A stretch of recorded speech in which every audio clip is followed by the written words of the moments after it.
Isang mapagpalang araw na naman po mga kapatid at muli tayong mag-aaral ng salita ng Diyos. At ang salita ng Diyos natin pag-aaralan ating po tungkunin sa unang sulat ni San Juan, Kabanata 3, talata 17 hanggang 18. Ang sabi po dito, kapag nakita ng sinumang may kaya sa buhay ang kanyang kapatid na nangangailangan at hindi niya ito tinulungan, paano niya masasabing siya'y umiibig sa Diyos? Mga anak, huwag tayong umibig sa pamamagitan ng salita o wika lamang. Ipakita natin ang tunay na pag-ibig sa pamamagitan ng gawa. Mga kapatid, mga magulang, mga kaibigan, ito po ang salita ng Diyos. Ang papuri, ang pagsamba ay para lamang po sa Kanya. Ito pong ating binasa, ito po ay nagpapakita na dapat ang pag-ibig ay hindi lang dapat ito sa pamamagitan ng salita o ng wika, dapat ito ipinapakita sa pamamagitan ng gawa. Ibig sabihin, yung pag-ibig na nararamdaman. Kasi yung pag sinabi mo lang na mahal mo isang tao, ano lang yun, hanggang tenga lang. Pero walang nangyayari, no? Hindi siya nararamdaman. Hindi pareho kapag ipinakita mo, ipinadama mo, mararamdaman ng taong yun. Kasi bakit? Kasi ina-apply natin sa gawa, in action. Kaya nga sabi, di ba, action speak louder than words.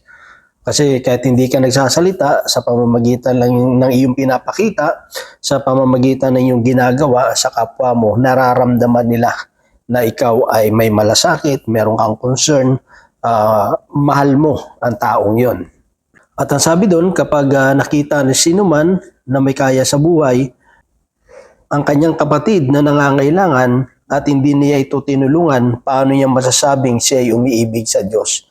So, ibig sabihin, nakita mo na eh. Nakita mo na yung sitwasyon, alam mo na yung pinagdaraanan, alam mo na yung pangangailangan, pero hindi ka, pag sinabi mong may kakayanan, hindi lang naman ito sa pinansyal, di ba? Kunyari, may binubuhat siyang mabigat. Diba? Eh nakita mo ng bigat na bigatan na siya sa binubuhat niya. Pero tinignan mo lang, 'di ba? At sinabi mo lang, okay ka lang ba?" 'Di ba? O kaya mo ba? Kaya mo ba? Ano? Tinanong mo lang. Eh nakita mong hirap na. Kung may kakayanan ka na tumulong, pwede mo mang tulungan magbuhat, 'di ba? Kung may dalawang sako na yung pinapasan niyang bigas. Maybe, kunin mo yung isa para at least hati kayo, di ba? O kaya yung isang tao may namumblema siya sa kunyari sa exam niya, di ba? O kaya paano i-solve yung isang problem. Eh kung may kakayanan ka man, may karunungan ka, eh turuan mo, di ba? Pero hindi yung turo na ibibigay mo lang yung sagot, kundi ipapakita mo sa kanya paano isosolve. Diba? Kunyari sa math, di ba? Paano isosolve ito? Kunyari, 4 plus 4, di ba? Hindi mo na sasabihin 4 plus 4 equals 8. So, ipapakita mo sa kanya paano nakuha yung 4 plus 4 equals 8, di ba? Kunyari, ito, 4. O, 4 na daliri, tapos 4 na daliri. O, ilan na sila? Ayan, 4 plus 4. No? Pinapakita mo, hindi yung bibigay mo lang yung sagot. Kasi, ano na yun, hindi mo siya tinuturuan. Di ba? Kasi pag tinuturuan mo isang tao, nagpapartake ka, binibigyan mo siya ng karunungan, binibigyan mo siya ng kaalaman, paano isosolve yung problem na yon. Hindi yung binigyan mo lang agad ng answer. Okay, 4 plus 4, 8. Pero hindi niya naunawaan, no? Paano nag-come out, di ba? Come out sa ganun na answer, di ba? O bakit nagganyan yung solusyon. Diba? Hindi pwedeng gano'n. Kailangan, ibibigyan mo rin ng instruction. Ganito yan. Paano gawin. No? Ganito yan ang pag-solve niyan. So, may kakayanan ka eh. So, hindi lang yan sa pinansyal. Kung sa pagkain, di ba? Kung may sobra yung pagkain mo at nakikita mo isang tao, gutom. Di ba? So, i-share mo, ibahagi mo. May kakayanan kang tumulong. Di ba? Kung hati kayo sa tinapay, hati kayo sa tubig. Ang ano lang dito is kung merong kakayanan no, nakita mo at may kaya ka naman na para tumulong, kailangan i-extend natin, ipapakita natin sa pamamagitan ng ating gawa yung ating malasakit, yung ating pag-ibig, yung ating pagtulong. Yung pagtulong na walang hinihinging kapalit. At siyempre, kapag tayo tumutulong, alam naman natin yung pinaka-prinsipyo ng Biblia, di ba? Na huwag nating ipapaalam yung ginawa ng kanan natin sa kaliwa at yung ginawa ng kaliwa sa kanan ng mga mabubuting bagay. Hayaan natin na ang Diyos na nakakita ang magbalik, di ba? Sabi doon. Kasi pag pinakita mo, natanggap mo na yung para sa iyo, yung papuri, yung praises ng mga tao sa ginawa mong pagtulong. Which is na ngayon, ayan na nagiging problema. No? Hindi po masama yung tumulong, ha? Hindi masama yun. Kasi pinag-uutos naman talaga ng Diyos yun. Pero sa ating pagtulong, kailangan din nating pangangalagaan yung dangal ng ating tinutulungan. Diba? Hindi yung tinulungan mo tapos papakita mo talaga yung kawawang sitwasyon niya. Tapos may pasadsad music pa. Diba? Pwede mo na maikwento. Kaya ganito yung buhay ng taong ito, ganito, ganito. Hindi yung parang ipapakita mo pa talaga na parang ano talaga sila, parang isang kahig, isang tuka, di ba? Talagang grabe yung ano, yung kasalatan, talagang grabe yung hirap niya sa buhay, no? Tapos papakita mo talaga yung mga mukha nila. So kailangan sa pagtulong, hindi natin tinatanggal sa kanila yung dangal. Kasi minsan, kasi ganito yan eh. Siyempre, pag ang tao talagang hirap na hirap sa buhay, kahit hindi niya man gusto yung ginagawa sa kanila, di ba? Na nakikita sila sa TV o kaya nakikita sila sa internet, di ba? Sa social media. Kahit nahihiya yan, siyempre, ang isip niyan, kailangan ko yung tulong eh. Di ba? Kailangan ko yung tulong kasi kung mapapadala pa ko sa hiya ko, aanuin ko pa tong dangal kong ito kasi wala na kami makain, di ba? Kailangan ko ng tulong. Pero kung tayo ay Kristiyano, hindi dapat ganun, di ba? Iniisip dapat pa rin natin na kailangan kong pangalagaan ang reputasyon o yung dangal ng isang tao. Hindi tayo dapat nag-take advantage. Hindi ibig sabihin dahil alam mong hindi yan papalag, alam mong hindi yan kukontra, ipapahiya na lang natin, di ba? Walang masama, ulitin ko, walang masama sa pagtulong. Pero dapat pinangangalagaan din natin yung pangalan, yung dangal ng isang taong tinutulungan natin.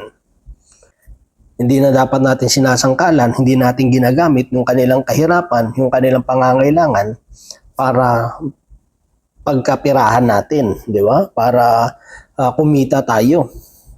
Hindi po ganun mga kapatid, para bumango tayo sa tao.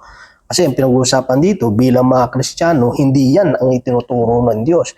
Bilang mananampalataya sa Panginoon, hindi ganyang klase ng pagtulong ang itinuturo sa atin ng Diyos. Ang itinuturo sa atin ng Diyos na pagtulong, dapat nga walang nakakaalam na tumutulong tayo. Kasi the more na, ano ba yung reason mo, ba't gusto mo ipakita? Siyempre, ang dating yan, dahil, ang buti ng kalooban ng, kunyari ako, may tinulungan ako, pinakita ko yung mukha ng tao na tinutulungan ko. Siyempre, ang papuri niyan, hindi naman dun sa taong tinulungan ko. Siyempre, ang papuri sa akin, sabihin na, ang buti naman ng kalooban ni Ronald, ganito, ganito. Diba?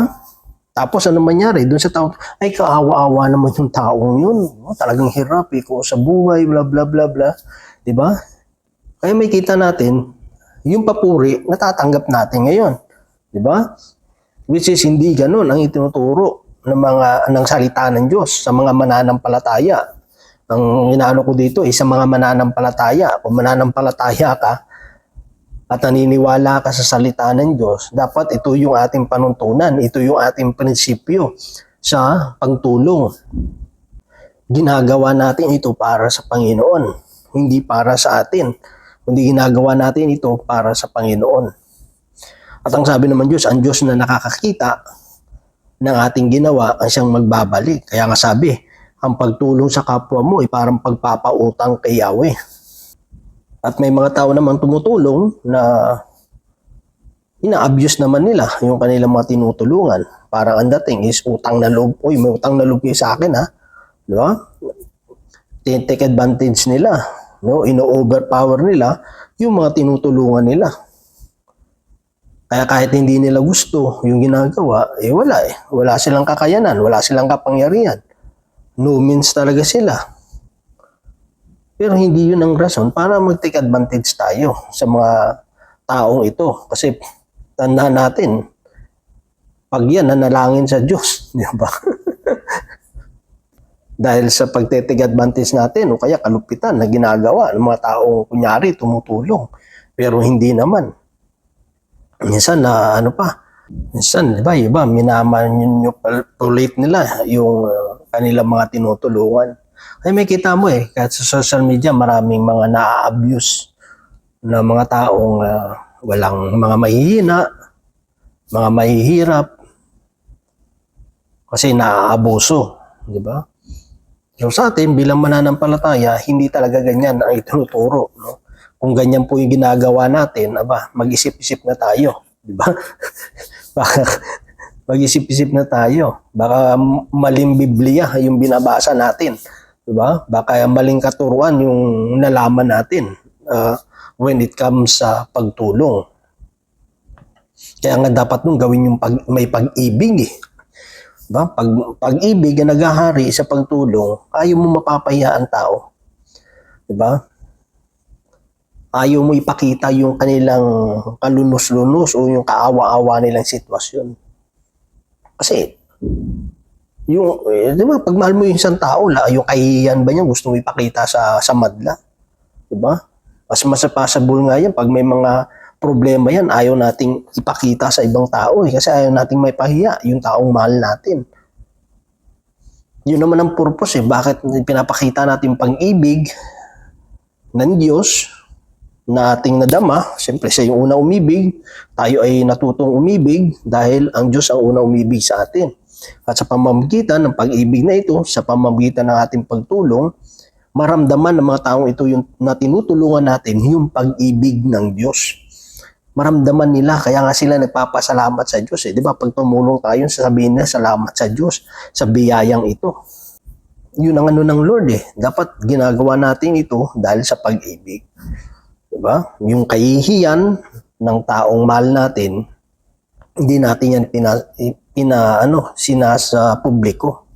Yung mga failure nila, yung kahirapan nila, o ano pa may sitwasyon nila na hindi mo may pagmamalaki, tinatago po yan. Di ba? Hindi yung pinapakita sa madla. Pinoproteksyonan natin. Pinangangalagaan natin. Ganun ang tunay na pag-ibig. Ganun ang tunay na pagtulong na bunga ng pag-ibig ni Kristo sa bawat isa sa atin. Kaya kung tayo bilang mga Kristiyano, hindi ganun yung ginagawa natin, kundi pinapahiya natin, parang wala tayong pakialam, basta importante tumulong tayo. Hindi ganun mga kapatid. Ulitin ko, hindi po masamang tumulong. Pero dapat din natin pangalagaan ang reputasyon din, yung dignidad ng mga taong tinutulungan natin. Kasi ganun ang pagmamahal ni Kristo.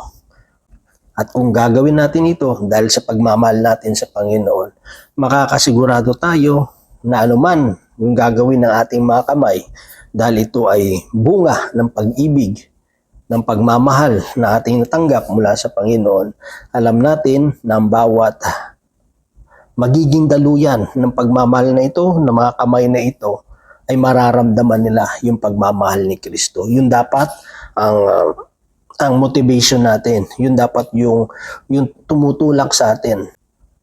Bakit natin ginagawa ito? Maramdaman ng tao sa pamamagitan ng pagtulong ko yung pag-ibig ni Kristo. So yun naman mga kapatid, at nawa ang Diyos patuloy magpala sa bawat isa sa atin. God bless po sa ating lahat.